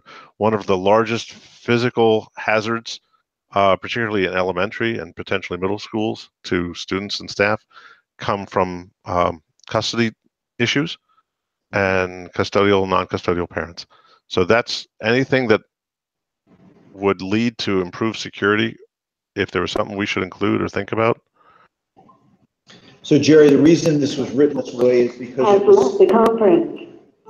it was specific to a parent that does not have primary physical custody, but certainly has some legal custody, a shared legal custody. So they were the ones that were creating most concern for us. So if a parent has no shared legal custody, they wouldn't have any access to a child. But if they do have shared legal custody, they have a legal right to have access to a child under, as long as it's not interrupting the school day. To that point, Barry, I have a question about on page 2 at the bottom, access by the custodial, non-custodial parent. Visitation and access rights during the school day, certain limitations. Visitation access shall be limited to non-instructional periods and emergencies. That is often not the case now. For example, Council Rock Education Week, a non-custodial parent may come in and sit in. And so this seems to prohibit that. So you're looking under the access to teachers Which one are you? No, I'm sorry, I'm on page 2. Yeah, Access rights of parents shall be limited to non-instructional periods and emergencies as determined by the. is that building is that the old administrator. policy? I'm Oh, sorry. okay, that's, I'm just. I beg your That's pardon. okay, I couldn't find it. What time is it? Yeah, yeah. Sorry about So that. so it's partially written here, therefore, the access rights of parents during the school day are subject to certain limitations. Yeah, Access rights of parents shall be limited to non-instructional periods in emergency as determined by the building administrator. But I think the first sentence was the one that's clear, certain limitations. In other words, when we open up our schools for a, Council Rock Education Week, it's assumed that we're inviting people in and they are welcome to come in. But I think the reason it's written the way it is very often the non-custodial parent often finds, especially if they're in a custody battle, that the parent that has primary physical custody is limiting their access. Yes. And they find the school to be the place where they can get access, and we don't want that to be. And we Yeah. won't permit the school to be caught in the middle of it. So that's why it was written that we're not, just because you may have some legal rights to the child and shared legal custody, doesn't mean you can come and take your child out because you want to visit with them. right, I understand. It's not, that's nice and broad, that the district has the responsibility to maintain and shall be limited. It was something else, but it seemed to be good wording. And I think that's what, if you continue in that paragraph, the district shall not permit either parent to utilize the child Right. present at school as the means of expanding custody rights. So, and when we get into it and really we can't solve it, we actually just end up calling the police if we need to. Rarely does it happen, but we've had to. No, it has happened. I'm here to have lunch with my child. Mhm. Mhm. All right, thanks for that clarification. It is interesting too, because I look at the paragraph under custodial parents' access to the child during the day shall not permit either parent to utilize the child's presence in the school as a means to expand in custody rights, which I look at as one of those things about this is so complex in terms of who are we prepared to release the child to, and do we need to include anything here about, do they notify, is there an obligation on anybody to notify the school district of this? I mean, we don't list that anywhere here. That whose obligation is it to inform the school of custodial agreements or restrictions? We don't detail that anywhere. Place at the time of registration, we request that and are usually provided it because that helps us to determine whether or not a registration. It's here. It's here. Sorry. Yeah. It is responsible of both parents to keep the district apprised of custodial arrangements regarding their child enrolled in the district and to present legal documents. No, you got it. You covered it. Thank you. Looks good. Joe, That's great. anyone? Good No? work. Thank you. That's 238. Moving on for board review. We're 247 Hazen. You're not going to do 237? We're not doing electronics? Jerry, Say what? all the Barry stuff first so you can take a breath. Oh, okay. No problem. I wasn't. Go ahead. So what are we, 238 now? No, we're 247? 247. Hazing. So I think this policy, as I read it, is sufficient as written. It's a PSBA policy. I think it's appropriate to the expectations that we have, speaks and I think defines it well, and makes it clear that it is not acceptable for any of our student groups or organizations, and that there are consequences for participating in such.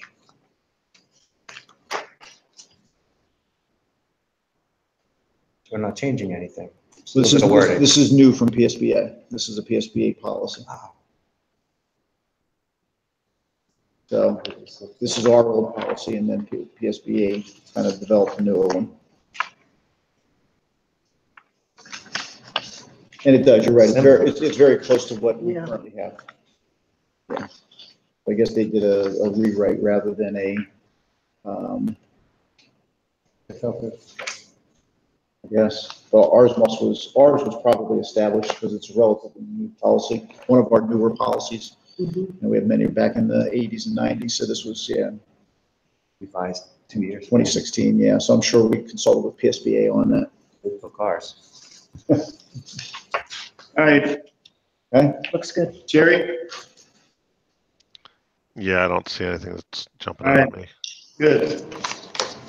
247 hazing, we'll move on to the full board. 250 student recruitment, Mr. Desko.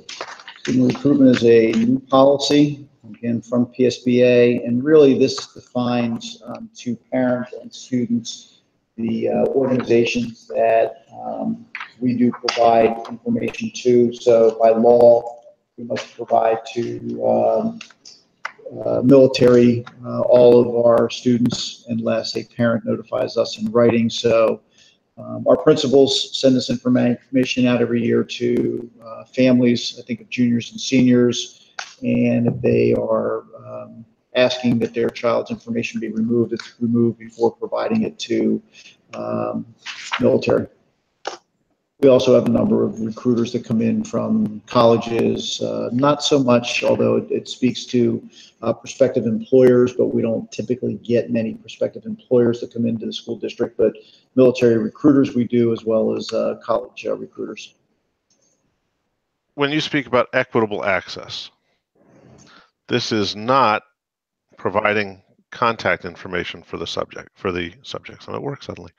For the students, right? We're not providing contact information to access students. Yes, for military, we must by law. Agreed. Yes. So names, address, phone numbers, etc. But see, I'm just concerned. I just in this day and age, and yes, I do work, and Matt, you and I have joked about this. I do work internationally. I just see the fact that we're making a requirement to sign out will not be released without prior written parental, unless the student or parental requests that such information not be released without prior written consent.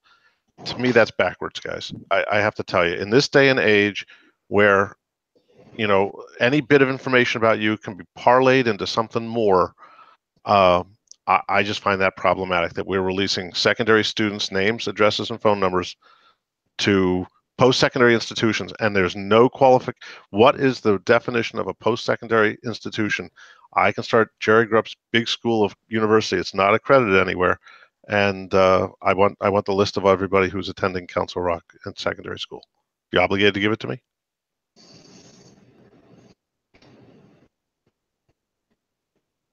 According to this policy. Yeah, I think that's a bad practice. I think that's a bad practice. I think we have an obligation that I would make it part of the hack that says, if you will permit your student, I would make it part of the hack that says students turning 18, their information will automatically be passed on to military organizations as required by law. Students for if you wish to include your student, please click here and do that for the secondary school students. I just think I think we're just in a day and age where this invites terror. Are we required by federal regulations to release student information to military recruiters? Yes. We are. So Beyond that, my point is, right. So then the logic behind this policy as written might be, if we are going to give student information to military recruiters, shouldn't we also be giving it to post-secondary institutions? if they have the right and obligation to make the students register for their institution, yes. Because that's why we release it to the military recruiters, is so that they can follow up, not only on recruiting, but also follow up that the students have obligated themselves, as required by federal law, to register with the military in case there were to be a draft. We are not under an obligation to give it to any private or semi-private institution. It's a wholly different matter to give it to the federal government than to give it to what could be a for-profit. And there are many for-profit universities. I completely understand. I was just expressing what, to me, it looked like the rationale. We are required by federal law to give the information to military. Therefore, wouldn't it be logical to also provide it to post-secondary educations? So we could revise this about access, et cetera, to read as it does, and just take the components where we're providing students' name, address, telephone numbers, and leave that specific to military institutions and not post-secondary. Mhm. Does that Yes. agree with our practice? I mean, I'm fine if you know, Yeah, so actually, it does agree with our practice, Jerry. We do not make wholesale notice of our students' information. The way it happens with college recruiters, one of two things happens. Either that connection is made through a counselor by student request and parent request signing off to send information, or well, SAT would be one, but that wouldn't be, I don't know if I would consider that a post-secondary institution.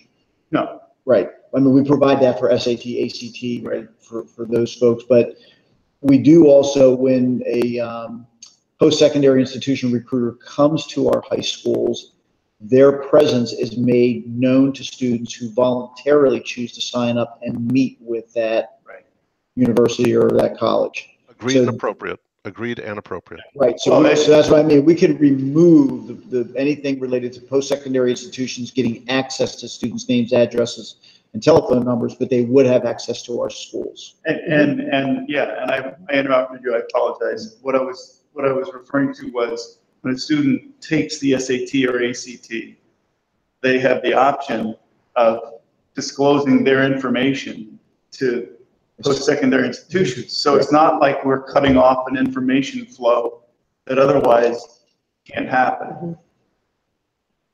Jerry, are you suggesting we remove post-secondary institutions? No, I believe that in person, being present and allowing students to decide to approach or not to approach is wholly appropriate. Absolutely correct. I do not want to send student information to it would be electronic in all probability, to anybody wholesale. What I miss.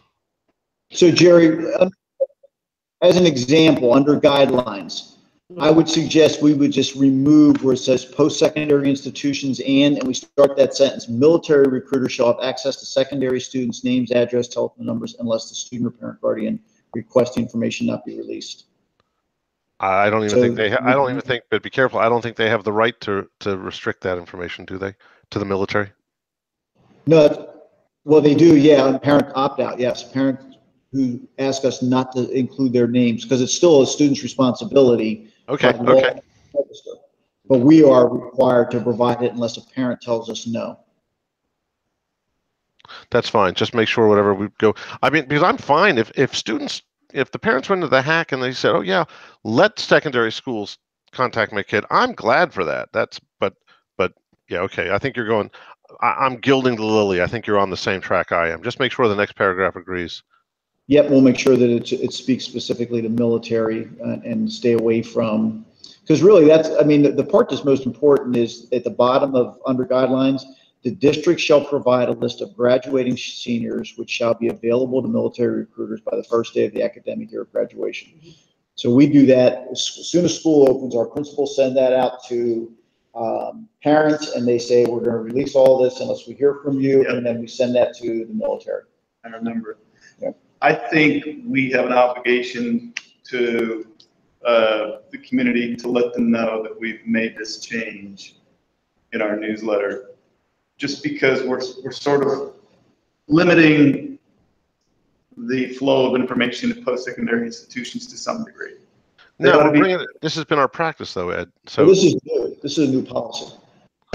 It's been our practice. By removing the verbiage in there about post-secondary stuff, it's more in line with our practice. All right, got it. So Barry's going to match the practice. Never mind. It's just on page 2, we have And secondary then, again. I guess we'll put this on the agenda pending those changes. Yeah, good.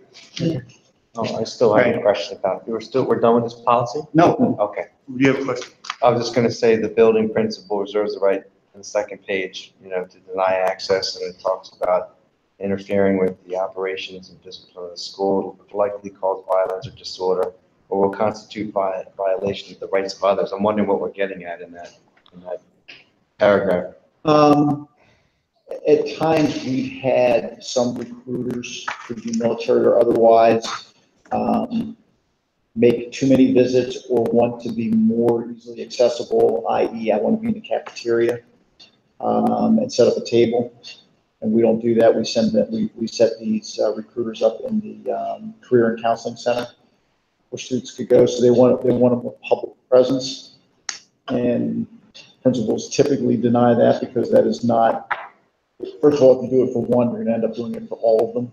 And it becomes more of a public scene rather than this person is available if you want to sign up.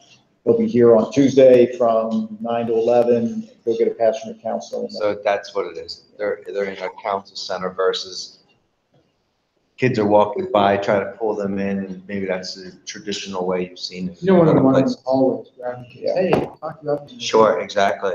Like you get Joe. solicitations to get, yes, Jerry. A few years ago, I spent some time with military recruiters, not in general, and I was very fortunate to visit with an institution where they were training recruits. Some of those military recruiters are working in districts where they're really mentoring students. They're really engaged in students on a day-to-day basis, and in those schools, they actually wind up going to the school very frequently because they're really trying to keep these kids on the straight and narrow, get them their commitment, get them their education, and they actually will go in and sometimes ask for the student to come out of class because they're meeting with them because they've got so many to meet with.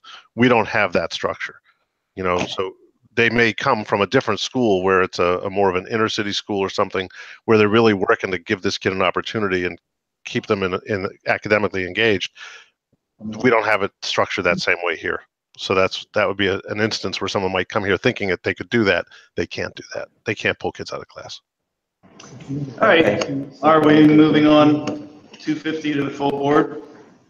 I think we're in agreement. 252 is dating violence, Mr. Disco, please. New policy. Yes. So there was some language in here that was a little bit of a concern. I went over this with Rob Cox. So you can see in red and what was crossed off the changes that we made to this. And really some of the talked about recommending appropriate disciplinary action, and Rob and I were a little bit concerned that very often this could be brought to our attention from outside of school and not be a school-related matter. Not that we would ignore it and not that we wouldn't proceed to notify appropriate authorities or, take whatever ownership and responsibility we have, but it wouldn't necessarily be discipline if it wasn't a school event. So Rob helped us to both speak to when appropriate that we would report to either law enforcement or child protective services, and then talk about an investigation when it occurs on school property versus one that may have taken place off of school property. Can I ask a question here, which is I would want to make an expansion of the term because it's called dating violence, and what constitutes violence is an open topic. And I'm trying to work in the word consent because really what has become known, I actually have a relative who runs a group called Only with Consent, which talks about people's rights to stop or deny someone else's access to them in a dating situation or a sexual situation. So it's not only dating violence, because I want to be careful. Dating violence sounds like someone may think that the action wasn't violent, but it certainly wasn't consensual. Jerry, did the definition help with that or not? Or what you're asking about?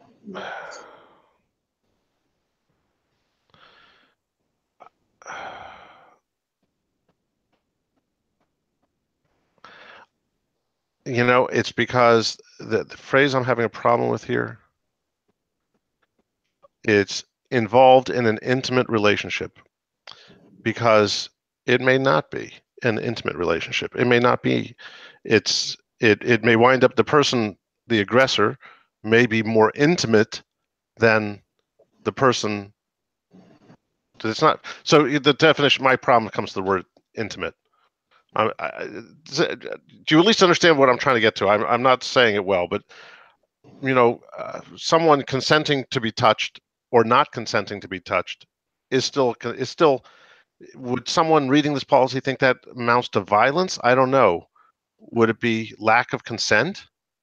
Potentially. Jerry, that's all I'm trying to phrase. I think I'm following you, but when the title is dating violence, I think that's why we're trying to distinguish this as taking place within a dating violence, right? Yeah, and I, the second paragraph under definitions, I think, helped to put a little perspective around what you're referencing, I think, Jerry, about the intimate relationship. So as part of that intimate relationship, one of the partners is using threat of or actually using physical, sexual, verbal, emotional abuse to control that situation. So they were the connections that I made under definitions. Maybe it's a term I'm not familiar with. I was just trying to be aware of the issues around consent, that even someone dating and on a date, a first date, there may be. So that's what I'm trying to figure out. A non-consensual touching of someone on a first date. It's not an intimate relationship. So that's what I'm trying to struggle with, or not trying to, but I am struggling with. Jerry, Thank you for pulling it up, Matt. The behavior that you're raising, is that covered under, I'm sure it's in the student handbook, is it under another policy maybe? What I'm trying to figure out is, Matt, I am reading what you pulled up, so thank you for doing that. I'm trying to figure out. You're wondering, it's a new policy, are we required by law? And here's the answer, yes, we're required by law. So we have Okay. It says right there, dating violence policy in school districts, so. Title is too. Yeah, I'm just trying to figure out if it's keeping up with current parlance. That's all I'm trying to figure out. The whole Me Too thing, the whole thing's coming out of the Harvey Weinstein things, and these things, those are those violence? Are those consent issues? That's what I'm just trying to make sure that we're writing a policy that's keeping up with current parlance. Yeah, I wanted to say, now seeing that the state law is saying dating violence, that kind of like, okay, well, that's what it is. But if I think about dating violence when I'm reading this and I'm looking at emotional abuse and controlling of a person, why would we just isolate that to a special class of kids that that are dating, Shouldn't that be across the board policy for people? Because you don't have to be dating for somebody to touch you in an inappropriate way, and I'm sure that might be under harassment or something else. We have a bullying and harassment. Yeah. So we have a bullying and harassment. Sure. policy, and I think that would fall here. You're bullying, harassing someone. This, I think, well, based on the law. But this is, so it's basically coming from the law of Pennsylvania, and they're That's talking about fine. 80 people. Specifically But I 80. think people are getting away with more emotional abuse. That would fall into the bullying and the harassment. They're not enforcing, like this is saying No. getting the police involved and stuff. Well, No, I get it. This is analogous to, in essence, well, not. This is coming to the domestic abuse perspective of it, which is that there's an ongoing relationship and that's being used to control somebody in the same way domestic partners or domestic abuse would. I get it. I was just trying to make sure that we were using current parlance, and it's an obligation for us of the state. So carry on. I'm sorry to mislead us on that. I'll just say the same kind of procedures are the same, somewhat similar for people who aren't dating, that there's an interaction between the two that falls under this type of an interaction where another person is characterized, the sexual, physical, verbal, emotional abuse. Well, under bullying and harassment and those policies, those things are included. So if that's what you're asking. Well, and then there's actually complaint procedures. Do we have Yep, all that yep, good stuff? absolutely. And there's a Thank you. policy that guides investigation and everything else, yes. You're just going off of what the state is telling us we Yeah. have to do. So. Yeah, I think this is good. Besides it being required by the state, this is a special kind of phenomenon that we've only recently begun to realize is a serious issue. So, this is good. Does anybody have any objection with?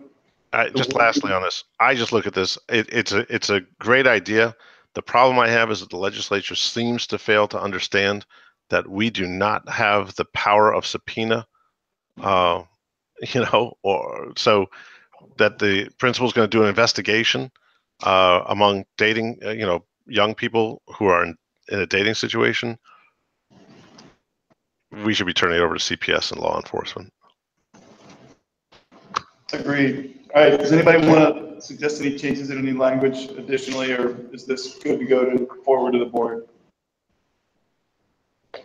Okay. Hearing no objection, we'll move on 252 to the full board. 237. Mr. Desko, thank you very much. Thank you, Barry. You're welcome. Thanks, Barry. You're welcome. So 237 is the electronic device policy. I read through the PFP's revised. The revisions were very minor, and I'm perfectly fine with the way that they've rewritten this.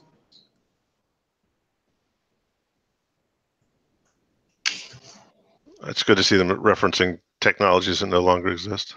The Walkman. Is it? Hey, come on, it's the school district. You'd be surprised we find a closet. Yeah, so, You let me know what kid comes in with a BlackBerry, okay? overhead projectors? BlackBerry is still out there, Jerry. So there's nothing missing here that you would want to? I don't believe so. Okay, great. It's broad enough that smartwatches are included as PDAs. I mean, anything we would need to cover, I feel are covered on here. The exception are the exceptions covered? Because people bring their iPhones to school, but it shows later in the policy that the principals have discretion, Yes, so that's totally fine. and we put that in there because, well, just in the last 2 years, we've seen huge shifts. I mean, Right. with the introduction of BYOD, the high school teachers using the cell phone, because kids don't want to bring anything into high school levels with their phones, so they've incorporated those in some of the lesson plans. So by giving the building principals that discretion, it allows them to control the environments in their buildings. Great. Should we add Palm Pilots in here? We could. But you see, here's my problem with this. Off-campus activities. If we drop down, the conduct occurs during the time the student is traveling to and from school or traveling to and from school sponsored activities, whether or not via school district furnished transportation. So the kid's in the car going home and they do something with their phone. See, I just think that's overreaching.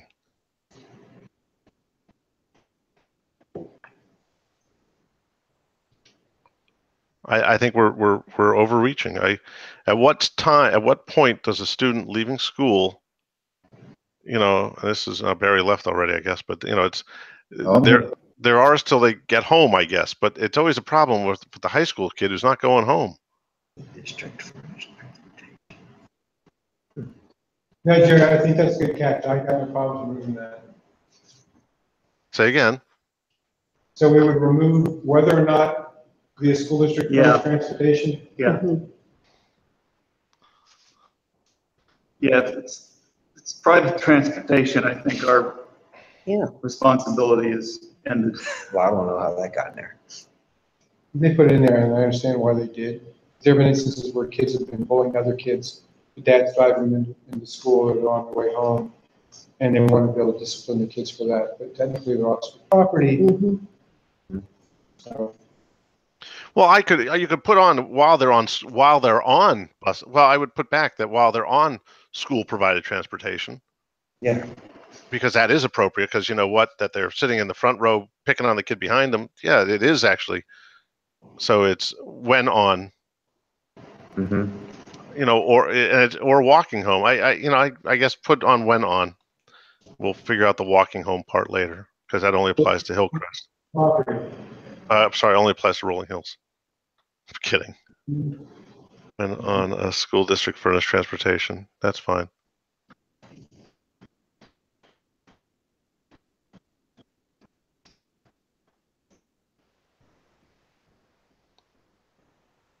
This other one then in 4 has a direct nexus to attendance. Transaction conducted outside school pursuant to an agreement made in school that would violate the code of student conduct. If that is. That's actually related to case law, Jerry. I just sat through, I can't remember the case now, Mark Waltz, who is the legal consortium representative for Bucks County. We all pay money every year to have his advice. He did a presentation for the tech tractors. And then I can't remember the exact case right now, but that's absolutely directly related to a student was had a code of conduct for a sports team, and then they posted something on a Facebook page or a Instagram that was inappropriate, and they were kicked off the team, and they went to court. And because they had signed a code of conduct that said that they would, not do that sort of thing, they were able to justify kicking him off the team. Right. Well, there's but it's this direct nexus is problematic. 6 is even worse. There is otherwise a nexus. I can't talk, between the proximity or timing of the conduct in relation to the student's attendance at school or school. It's that we would ever be able to establish that there is some nexus. I have to tell you, on the federal courts, someone robbed a McDonald's in the center of Pennsylvania, and the charge was that the weapon he used while he bought it in Pennsylvania had come to Pennsylvania through interstate transfer, which made it susceptible to federal charges. It was a ridiculously tangential nexus. I just don't want to get into that business here. But do we want to have the flexibility if we need it? Yeah, if you guys ever act on it, let me know. All right, thank you. Any other comment on 237? All right, we'll move 237 on to the full board for consideration. Do we have public comment? No public. Do we have board comment? How'd this Jerry? work for you? How'd this work for you guys? Thank you very much. Yes, it worked well. All right. I'm very appreciative. Say again?